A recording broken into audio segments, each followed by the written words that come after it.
Assalamualaikum warahmatullahi wabarakatuh. Selamat pagi anak-anak. Bagaimana kabar kalian hari ini? Baik-baik, bukan? Nah, silakan sebelum saya mulai pembelajaran hari ini, silakan kita pisah dulu kelasnya. Yang sebelah sini untuk kelas 4, yang sebelah sini untuk kelas 3. Silakan bergeser kelasnya. Oke, sudah. Kalau sudah, untuk kelas 4 yang tidak masuk siapa? Untuk kelas 3 yang tidak masuk siapa? Masuk semua ya, masuk semua. Kita mulai hari ini dengan berdoa. Silakan dari kelas 4 memimpin berdoa. Terima kasih sudah memimpin berdoa. Hari ini kita akan belajar tentang apa? Benda padat, benda cair, dan benda gas untuk kelas 3. Tentang kerjasama untuk kelas 4. Tujuan pembelajarannya apa? Kalian untuk yang kelas 3 itu bisa mengidentifikasi apa itu benda cair, apa itu benda padat, dan apa itu benda gas. Yang kelas 4 tujuannya adalah mengidentifikasi kerjasama, contoh-contoh kerjasama di sekolah, di rumah, dan di lingkungan sekitar kalian. Sudah siap untuk hari ini? Kita mulai dulu. Untuk yang kelas 4 silakan menonton video yang sudah saya sediakan di laptop ya. Kalau nanti saya proyektor nanti mengganggu yang kelas 3. Silakan bisa agak merapat ditonton videonya. Kemudian untuk yang kelas 3 kita mulai dengan benda cair, benda padat, dan benda gas. Oke, untuk kelas 3 kita mulai yang pertama yaitu benda apa? Benda padat. Sip, Jos. Jadi benda padat itu benda yang paling sering kita jumpai, yaitu benda padat ya, yang sering kita jumpai itu benda padat.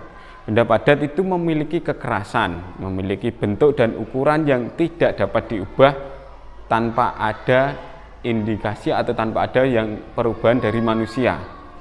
Gitu ya. Ciri-ciri benda padat itu antara lain satu, bentuknya dan warnanya itu biasanya tetap, kecuali ada yang merubah.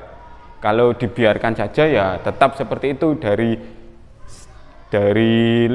awal sampai akhir ya sama seperti itu. Contohnya misalnya batu ya segitu, dari kamu taruh batu waktu kecil nanti kamu besar dia tetap segitu, tidak berubah warnanya, tidak berubah bentuknya. Terus kemudian menempati ruangan ya, berada di dalam ruangan itu tidak hanya ruangan seperti ini, tapi di atas muka bumi ini juga ruangan. Terus kemudian mempunyai massa atau berat, mempunyai berat, jadi mempunyai berat ya, benda padat itu mempunyai berat. Terus kemudian memiliki volume tetap, volume itu ukurannya tetap, jadi beratnya tetap, ukurannya tetap. Terus kemudian memiliki kekerasan tertentu, jadi semua benda padat mesti memiliki kekerasan tertentu, tidak sama maksudnya. Contohnya besi dengan kayu kan kerasnya tidak sama, besi dengan kapas kan kerasnya juga tidak sama gitu kan. Nah itu kekerasan. Ukuran dan warna tidak dapat berubah dengan sendirinya, jadi ukuran dan warnanya tidak bisa berubah dengan sendirinya. Kalau meja seperti ini, dari nanti kamu besar mejanya, kalau meja ini ya seperti itu. Namun mereka dapat diubah dengan sengaja, jadi dengan sengaja itu dapat diubah, misalnya tiba-tiba dicat atau dipotong atau dipaku atau dicat, dipotong, dipaku, dipelitur. Nah itu mungkin nanti bisa berubah. Itu benda padat. Contohnya benda padat itu apa saja? Contohnya apa? Ada kayu, ada besi, ada plastik dan lain sebagainya ya.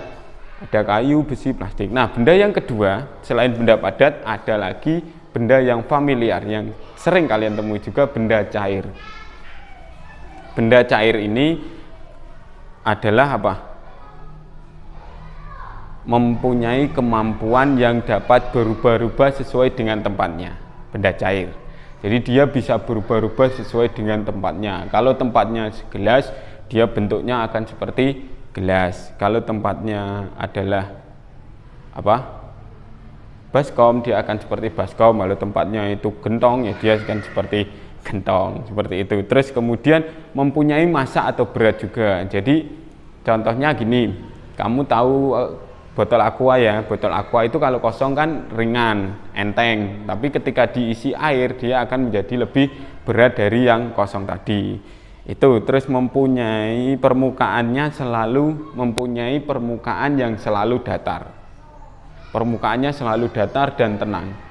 Contohnya gini, kalau kamu punya aqua yang isinya separuh, kamu jungkir balikkan seperti ini, airnya kan tetap lurus terus, ya kan? Tidak mungkin ketika diring nih seperti ini airnya tidak lurus, tapi deglong gitu, tidak mungkin. Tuh ya, tuh itu contoh benda cair. Benda cair contohnya apa aja?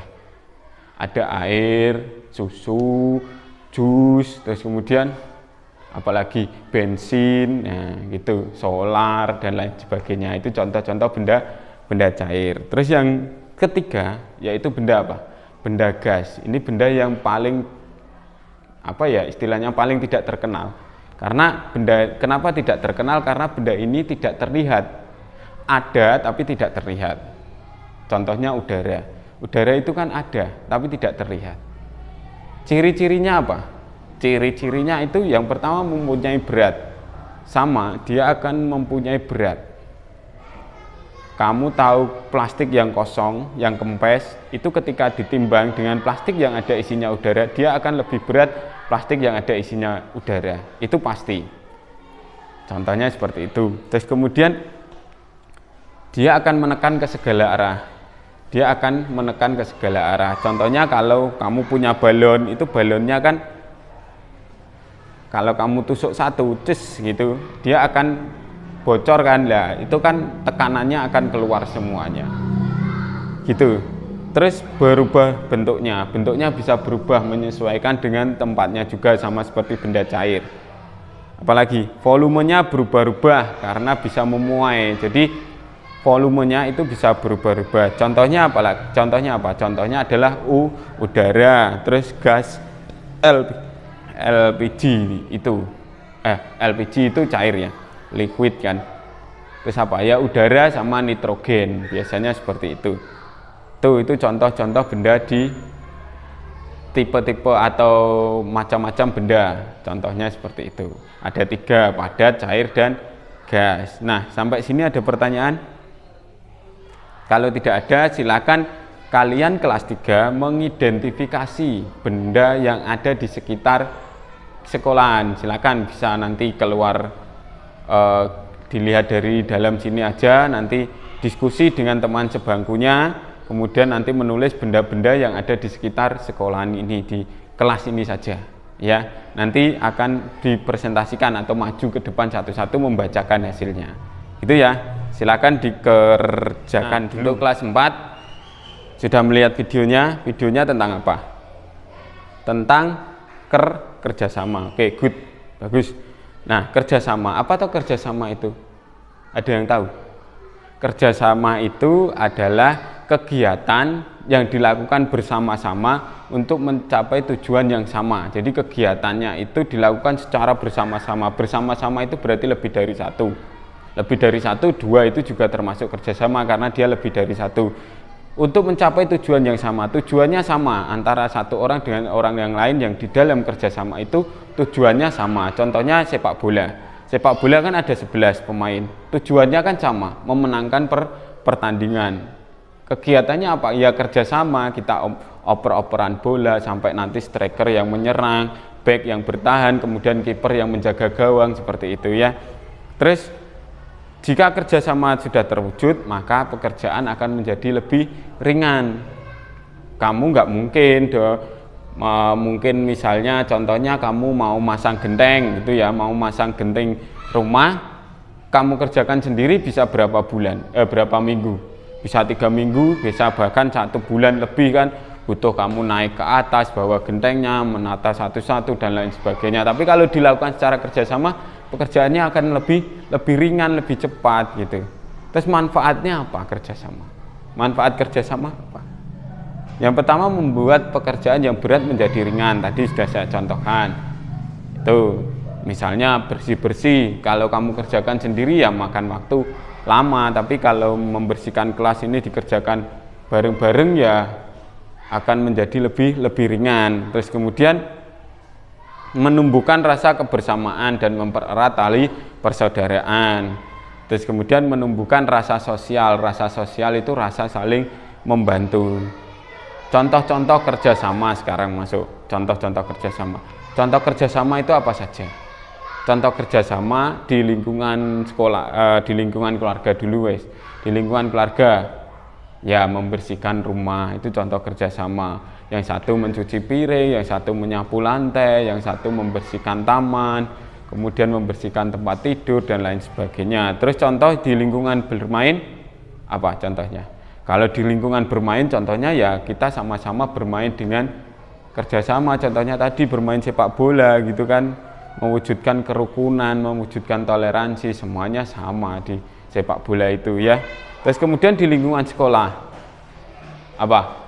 Iya, kerja bakti, membersihkan lingkungan sekolah. Nah, sekarang ada pertanyaan sampai sini? Seperti itu contoh-contoh yang ada di kerjasama yang ada di lingkungan sekitar kalian. Ada pertanyaan sampai sini? Tidak ada. Tidak ada, saya rasa sudah paham semuanya. Sekarang tugas kalian itu adalah mengidentifikasi kerjasama yang ada di lingkungan sekolah dulu.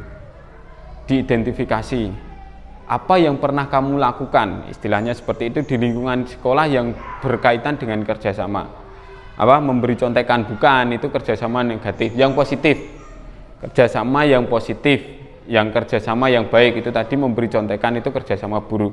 Kerjasama yang baik itu apa? Silakan dituliskan sesuai dengan teman sebangkunya, kelompok. Nanti setelah itu dimaju ke depan satu per satu untuk mempresentasikannya.